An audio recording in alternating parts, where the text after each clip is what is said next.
പങ്കെടുക്കേണ്ടതുണ്ട് എന്ന് പറഞ്ഞു. കുറെ പണ്ഡിതന്മാർ മറിച്ചും വേറെ കുറെ ആൾക്കാർ പാടില്ല എന്നും പറഞ്ഞു. ആരാ പാടുണ്ട് എന്ന് പറഞ്ഞത്, ആരാ പാടില്ല എന്ന് പറഞ്ഞത്? ബ്രിട്ടീഷുകാരോട് സമരം നടത്തി അവരെ കെട്ടുകെട്ടിക്കലും രാജ്യത്തിന്റെ സ്വാതന്ത്ര്യത്തിന് വേണ്ടി പരിശ്രമിക്കലും അനിവാര്യമാണെന്ന് വാദിക്കുന്ന കുറെ മൗലവിമാരുണ്ടായിരുന്നു. അതിനുവേണ്ടി പ്രസംഗിക്കുകയും എഴുതുകയും അരയും തലയും മുറുക്കി രംഗത്തിറങ്ങുകയും ചെയ്തവർ. അവരിലധിക പേരും അന്നത്തെ പരിഷ്കരിച്ച ചിന്താഗതിക്കാരും യുവാക്കളായ പൊതുപ്രവർത്തകരും മലയാള കൃതികളും മറ്റും ധാരാളം വായിക്കുന്നവരുമായിരുന്നു. സ്വാതന്ത്ര്യ സമരത്തിന്റെ ഭാഗമായുള്ള പ്രക്ഷോഭങ്ങളും പരിപാടികളും സ്വരാജ്യ സ്നേഹത്തിന്റെ ഭാഗമാണെന്നും മുസ്ലിങ്ങളുടെ മതപരമായ കടമയാണെന്നുമാണ് അവർ മുസ്ലിം സാമാന്യ ജനങ്ങളെ പഠിപ്പിച്ചത്.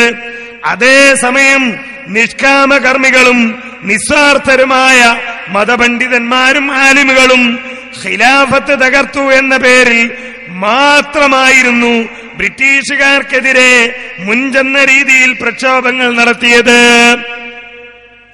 സമസ്തക്കാര് കൂട്ടത്തിൽപ്പെട്ട ചില പണ്ഡിതന്മാര് ബ്രിട്ടീഷുകാരെ എതിർത്തന്നെ എന്ത് പേരില? സ്വാതന്ത്ര്യത്തിന് വേണ്ടിയിട്ടല്ല, തുർക്കിയിലെ ഞങ്ങളെ ഖിലാഫത്ത് നിങ്ങൾ തകർത്തില്ലേ എന്നതുകൊണ്ടാണ് എതിർത്തത് എന്നാണ്.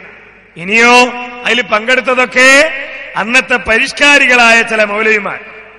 എങ്കിലും സ്വാതന്ത്ര്യ പ്രക്ഷോഭവും സമരവുമായി സഖ്യം ചെയ്ത് മുന്നേറിയത് കൊണ്ട് ഖിലാഫത്ത് സമരത്തെ പിന്തുണച്ച പണ്ഡിതന്മാരെല്ലാം സ്വാതന്ത്ര്യ സമരത്തിന് വേണ്ടി വാദിച്ചവരിലും അത് മുസ്ലിങ്ങളുടെ മതപരമായ ബാധ്യതയാണെന്ന് ഫത്വ ചെയ്തവരിലും ചരിത്രമെഴുതുന്നവരും നടേ സൂചിപ്പിച്ച പരിഷ്കൃത മൗലവിമാരും ഉൾപ്പെടുത്തിയെന്ന് മാത്രം.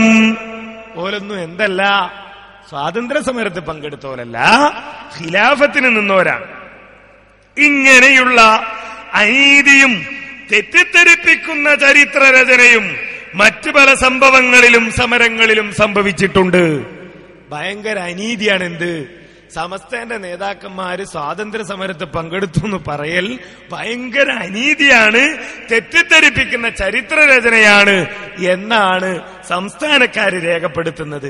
അതുതന്നെയാണ് മലബാർ കലാപം സ്വാതന്ത്ര്യ സമരമായിരുന്നു എന്ന് പറഞ്ഞാൽ അതും ശരിയല്ല എന്നൊക്കെ എഴുതി വെച്ചിട്ട് വീണ്ടും അദ്ദേഹം പറയുന്നത് നോക്കൂ.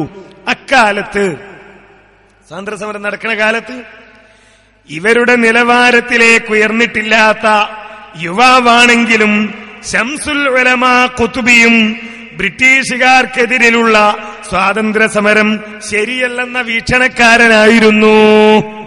അതുകൊണ്ടാവും ഇപ്പൊ നജീബ് വലിയർക്ക് ഖുതുബി അവാർഡ് കൊടുത്ത്. ഖുതുബി സ്വാതന്ത്ര്യ സമരത്തിൽ പങ്കെടുക്കാൻ പാടില്ല എന്ന് പറഞ്ഞ മാതിരി ആ സ്വാതന്ത്ര്യ സമരത്തില് സമസ്തക്കാർ പങ്കെടുത്തു എന്ന് പറയുന്നത് ശരിയല്ല എന്ന് നജീബ് മുസ്ലിയാർ എഴുതിയിട്ടുണ്ടല്ലോ. അതുകൊണ്ട് മൂപ്പർക്കൊരു അവാർഡ് കൊടുത്തു. എന്താ അവാർഡ്?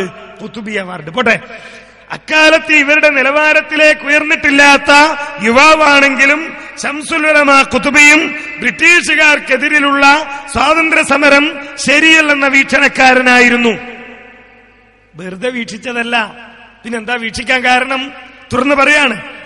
സൂറത്തുൽ മാഇദയിലെ 83-ാം ആയത്ത് ഉദ്ധരിച്ചുകൊണ്ടായിരുന്നു ദീർഘവീക്ഷണമുള്ള ആ പണ്ഡിതൻ ബ്രിട്ടീഷുകാർ തന്നെ രാജ്യം ഭരിക്കുന്നതാണ് നമ്മുടെ രാജ്യത്തിന് സ്വാതന്ത്ര്യം കിട്ടുന്നതിനേക്കാൾ ഭേദമെന്ന് സമർത്ഥിച്ചിരുന്നത്. ബ്രിട്ടീഷുകാര് ഭരിക്കൽ തന്നെയാണ് നമ്മളെ നാട്ടിന് സ്വാതന്ത്ര്യം കിട്ടുന്നതിനേക്കാൾ നല്ലത് എന്ന് പറയാൻ എന്താ തെളിവ്? സൂറത്തുൽ മാഇദയിലെ ആയത്ത്. സത്യവിശ്വാസികളോട് കടുത്ത ശത്രുതയുള്ളവർ ജൂതന്മാരും ബഹുദൈവ വിശ്വാസികളുമായ ബിംബാരാധകരാണെന്നും അവരെക്കാൾ കൂടുതൽ മുസ്ലിങ്ങളോട് ഏറ്റവും അടുത്ത മമതയുള്ളവർ ക്രിസ്ത്യാനികളാണെന്നുമാണ് പ്രസ്തുത ആയത്തിന്റെ സാരം. അതുകൊണ്ട് നമ്മൾ എന്ത് ചെയ്യാൻ പാടില്ല? ബ്രിട്ടീഷുകാരെ പറഞ്ഞേക്കാൻ പാടില്ല. ബ്രിട്ടീഷുകാർ പോയാൽ ഇവിടെ ബഹുദൈവ വിശ്വാസികൾ ഭരിക്കും.